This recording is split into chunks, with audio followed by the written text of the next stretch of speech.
감사합니다. 정말 감동적인 찬양입니다. 할렐루야는 언제 들어도 우리에게 큰 은혜를 주는 그런 아름다운 찬양입니다. 성가대원들 많이 배가 고프시겠어요? 점심을 맛있게 드시기 바랍니다. 성탄을 맞이해서 하나님의 은혜와 사랑이 여러분 모두에게 넘치시기를 기원합니다. 우리 옆 사람끼리 메리 크리스마스 인사, 메리 크리스마스 서로 인사하시면서 복을 빌어주시면 감사하겠습니다. 오늘 못 보시던 우리 가족들도 많이 오셔서 감사하고, 특별히 우리 중고등부 학생들도 다 같이 연합으로 예배를 드려서 너무 감사하고 기쁩니다. 어제는 은평구청에서 교구협의회로 성탄 축하 예배를 드렸습니다. 은평구를 위하여 수고하시는 환경미화원, 또 청소 용역 담당자, 구내 식당 직원, 그분들을 다 초청해서 함께 예배드리고 또 작은 선물도 전달하는 그런 시간도 가졌습니다. 크리스마스라. 이 크리스마스는 라틴 말로 크리스투스라는 말과 메사라는 말이 합쳐진 말입니다. 이 말은 뭐냐? 예수님을 예배하는 날이다는 말씀입니다. 예수님을 예배하고 서로에게 축복하는 날이다. 크리스마스라. 그렇게 부르는 것입니다. 오늘 읽은 말씀은 탄생하신 예수님의 때와 장소를 잘 보여주는 말씀입니다. 여기 보면 언제냐? 예수님의 탄생한 때가 헤롯 왕 때에라고 그랬습니다. 헤롯 왕은 누가복음 1장 5절에 보면 헤롯 대왕이라고도 알 수 있습니다. 그는 에돔 사람입니다. 그는 아주 탁월한 지략과 용기로서 아주 또한 유명한 폭군이었어요. 폭군. 주전 40년에 안토니오와 시저에 의해서 유대의 분봉 왕으로 이제 임명되었습니다. 그는 특별히 제3의 성전, 즉 헤롯 성전을 건축하는 주축이 되기도 하였습니다. 그런데 그의 가정은, 그의 자손의 가정 생활은 굉장히 아주 무분별한 불륜으로 가득 찬 그러한 가정이었습니다. 이 헤롯은 그의 아내를 10명이나 둘 정도로 그런 왕이었습니다. 예수님이 태어난 곳이 어디입니까? 베들레헴입니다. 베들레헴은 여러분들이 잘 아는 것처럼 그 이름은 뭐냐? 떡집이라는 거예요. 떡집. 그 지명이 떡집입니다. 예수님은 생명의 떡으로 오셨다 그랬어요. 생명의 떡으로. 그래서 누구든지 그를 먹는 자는 영원히 배고프지 아니할 것이라. 그렇게 예수님이 말씀하셨습니다. 바로 그때에 동방의 박사들이 찾아왔다 그랬습니다. 이 박사들을 매기라, 마기 이런 말로 씁니다. 매기 혹은 이들은 철학, 의학, 자연과학에 정통한 그 당시의 전문가들이었습니다. 아울러 그들은 예언을 하기도 하고 꿈을 해석하기도 하는 사람들이었습니다.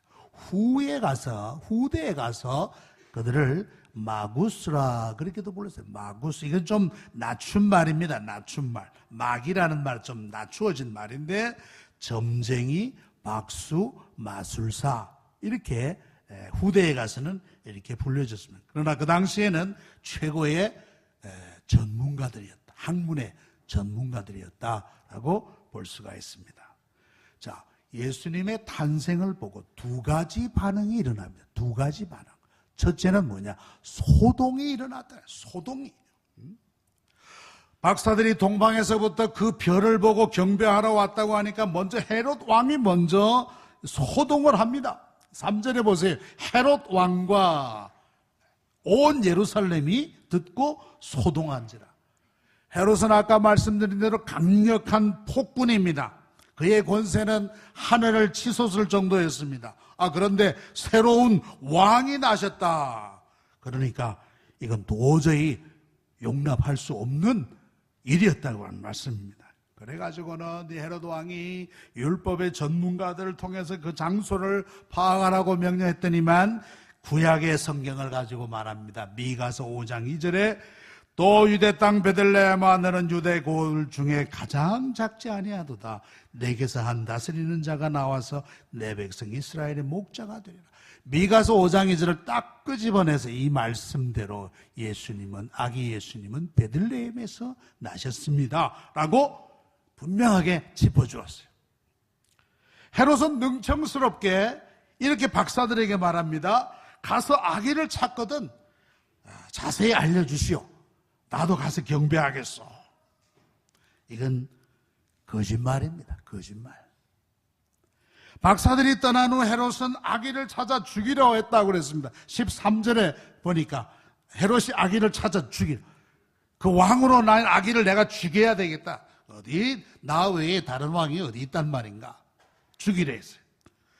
그러다가 나도 이 사실을 알고 예수님이 애국으로 피난을 가지 않습니까? 나중에는 헤롯이 박사들에게 속은 줄 압니다. 이 괘씸한 것들. 나를 속이고 나를 따돌려? 이 괘씸한 것들.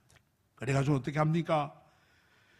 베들레헴과 그 지경 안에 있는 사내 아이를 기준해서 2살 아래는 다 죽이더라고요. 2살 아래는 다 죽이라. 이야, 이 얼마나 참혹한 일입니까? 그는 철저히 자기 왕권을 지키겠다는 아주 권력욕에 가득 찬 그런 사람이었습니다. 그의 눈에는 아기 예수가 자기의 왕권을 도전하는 그런 존재로만 비쳤다는 말씀이에요. 사람들이 아기 예수님을 바로 알지 못할 때 이런 악한 일들이 일어나는 것입니다. 헤롯은 아기 예수를 경배하고자 하는 마음이 눈꽃만거든. 눈꽃만거든. 오직 자기의 왕권에 도전하는 세력으로 예수를 알았던 것입니다. 이것은 하나님 없는 인간의 모습을 보여주는 것이다. 하나님 없는 인간의 모습. 로마서 1장 21절에 하나님을 알되 하나님을 영화롭게도 아니하며 감사하지도 아니하고 오히려 그 생각이 허망하여지며 미련한 마음이 어두워졌다. 동방의 박사들이 아기 왕이 예수가 나셨다는 소식을 들었음에도 불구하고 헤롯의 마음이 어두워서 미련하여서 그 생각이 허망하여서 결국은 그 지역의 아기들을 죽이는 그런 참혹한 폭군의 행세를 하게 되었던 것입니다.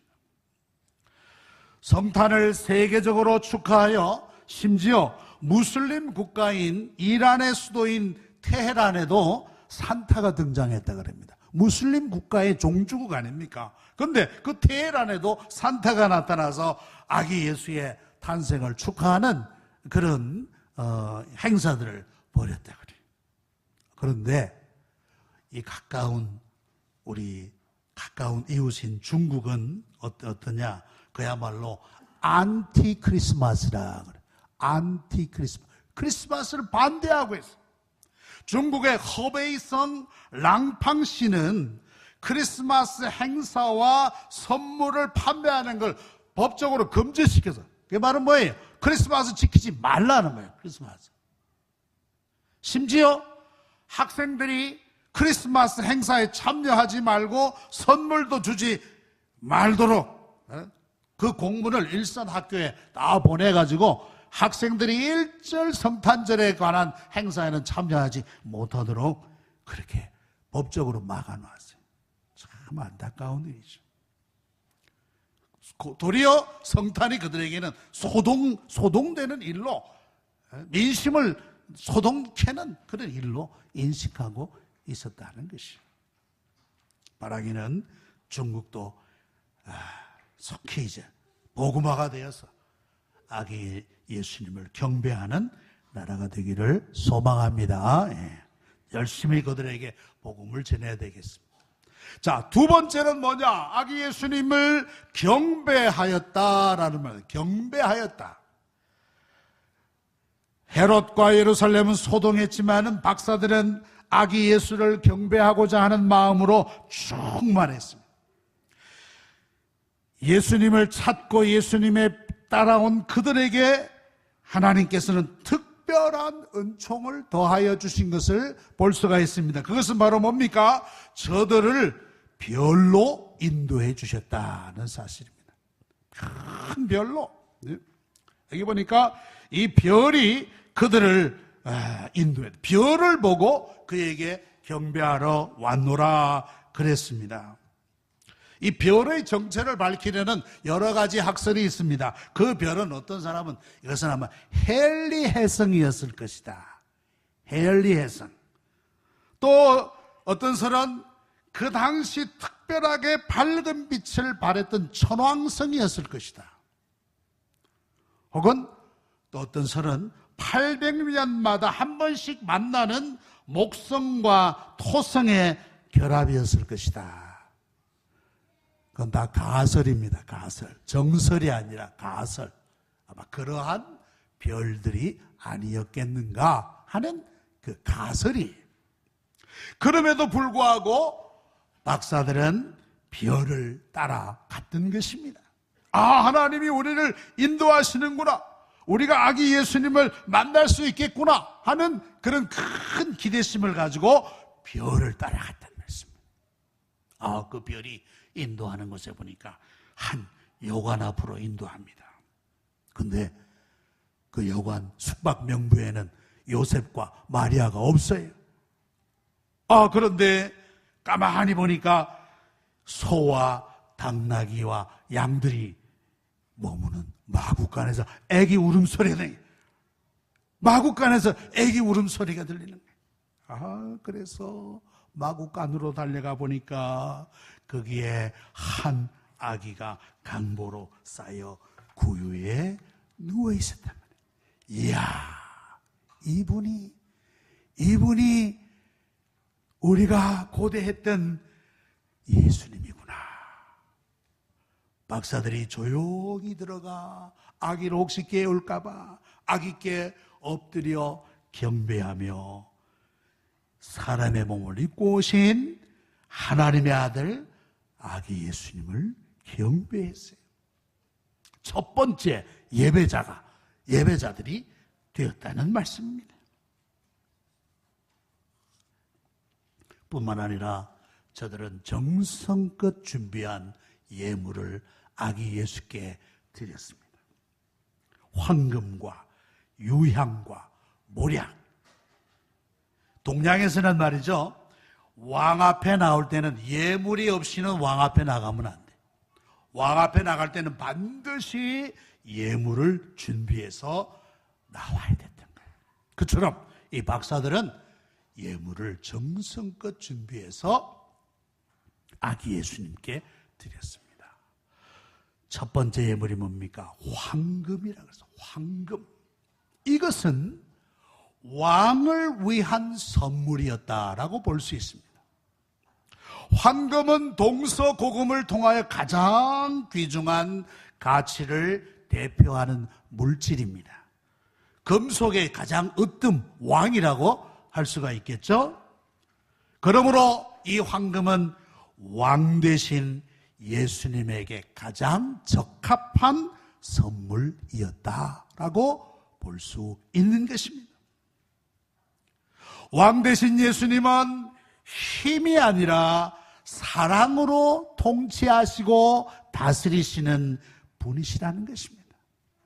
그는 우리 인간의 마음을 무슨 권세가 아니라 십자가로 지배하시는 분이신 것입니다. 왕 대신 예수님께 우리가 그분께 순종하고 복종하는 마음으로 나아가는 것이 온전하고 합당한 신앙이다라는 것입니다. 그래서 왕이신 주여 나를 다스려 주세요. 나를 지배하여 주세요. 나와 함께 해주세요. 라고 그리스도를 우리가 모실 수 있는 것입니다. 첫 번째 선물은 황금이었어요. 두 번째 선물은 뭡니까? 유향이었습니다. 이것은 제사장을 위한 선물이었다라고 볼 수 있습니다. 제사장을 위한 것이다. 유향은 아라비아 지방에서 나는 것으로 그 빛깔이 우윳빛 같아요. 향이 우윳빛. 그래서 유향이라 그렇게. 향기가 매우 좋습니다. 이 유향은 성전 예배와 특별히 희생 제사를 드리는데 이 유향을 사용했던 것입니다. 그러니까 이것을 전적으로 쓰는 사람들이 누굽니까? 제사장들이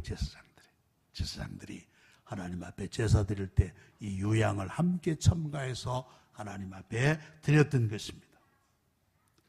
제사장이 하는 일이 뭡니까? 제사장의 임무는 인간들이 하나님께 나아가는 길을 열어주시는 것입니다. 제사장이라는 말 원래 그 의미를 보니까 다리를 세우는 자라는 말이에요. 다리를 세운다. 끊어진 강 사이에 다리를 세우는 그런 자다라는 의미가 있습니다. 제사장은 이처럼 하나님과 사람 사이에 다리를 세워주는 사람인데 우리의 제사장이 누굽니까? 예수 그리스도. 그분은 하나님께 나아가는 길을 열어주시는 거예요. 십자가를 통해서 하나님께 나아가는 길을 활짝 열어주셨어요. 누구든지 그 길을 통해서 하나님 앞에 나아갈 수가 있는 것입니다. 세 번째는 뭡니까? 모략입니다. 모략. 이 모략은 시체를 썩지 않게 하기 위하여 바르는데 사용된 물질입니다. 미라를 만들 때 애굽에 보면 미라가 발달하지 않았습니까? 그때 이 모략을 쓰는 것입니다. 이것은 뭐냐? 죽은 자를 위한 선물이었다라고 볼 수 있어요. 죽은 자 혹은 죽을 자를 위한 선물이었다. 예수님은 이 세상에 죽기 위하여 오신 분이신 것입니다. 이 세상에 자신의 생명을 주시기 위하여 오신 분이시라는 것입니다. 영국의 유명한 화가 홀만 헌트라는 화가가 있는데 이 사람이 예수님의 일상을 그린 그림입니다. 저 그림의 제목은 뭐냐면 죽음의 그림자라는 거예요. 죽음의 그림자. 저 그림은 예수님이 청년 때에 아버지와 함께 목수일을 하다가 오후에 힘들어서 하면서 이렇게 기지개를 펴는데 여러분 저 그림 뒤를 가만히 보십시오. 저 그림 뒤에 검은 그림자가 보이지 않습니까? 저 그림자는 바로 십자가를 나타내는 그림이었어요. 그 옆에는 어머니 마리아가 그 그림을 보고 아마 엎드려 있는 그런 모습이라고 볼 수 있습니다. 그래서 저 그림의 제목을 죽음의 그림자라. 그 예수님의 죽으심을 암시하는 그런 그림이었다는 말씀입니다. 이 모략은 죽은 자를 위한 선물이었다. 우리를 위하여 십자가에 달려 돌아가실 예수님을 위한 선물이었다라는 말씀입니다. 박사들은 이처럼 예물을 가지고 예수님을 경배했습니다. 왕을 위한 황금을 가지고, 제사장을 위한 유향을 가지고, 죽을 자를 위한 모략을 가지고 예수님을 경배했습니다. 예수님은 우리의 참된 왕이시고 우리의 완전한 제사장이시고 마침내 우리를 위하여 죽으실 구주가 되신다라는 말씀입니다. 우리는 예수님을 어떻게 경배하고 있습니까? 우리는 예수님께 무슨 예물을 드리고 있습니까? 여러분들 무엇보다도 그분의 왕되심을 믿고 그분께 순종과 복종의 예물을 드리시기를 바랍니다. 그분이 우리의 대제사장이심을 믿고 그분을 통하여 날마다 하나님의 은혜의 보좌 앞에 나가셔서 날마다 하나님이 주시는 충만한 은혜를 받으시기를 바랍니다. 그분이 우리의 죄를 대속하여 주신 구주이심을 믿음으로 말미암아 그 십자가와 속죄의 은혜에 늘 감사하실 수 있는 그러한 귀한 성도님들이 되기를 간절히 소망합니다. 기도하겠습니다. 거룩하시고 은혜로우신 아버지 하나님, 우리에게 복되고 즐거운 성탄을 허락하여 주심을 감사하옵나이다. 아기 예수님을 이 땅에 보내어 주심으로 말미암아 죄로 영원히 죽을 수밖에 없었던 우리를 주께로 인도하는 나아가는 길을 열어주시고 은혜의 보좌 앞에 나아가 속죄의 은혜를 덧입게 하여 주시니 감사하옵나이다. 날마다 우리의 삶에서 주님을 왕으로, 제사장으로, 구주로 믿고 의지하고 따라가며 이 기쁜 소식을, 아직도 복음이 필요한 이 지구촌 위에도 복음이 전해지게 하여 주시옵소서. 예수님의 이름으로 기도하옵나이다. 아멘.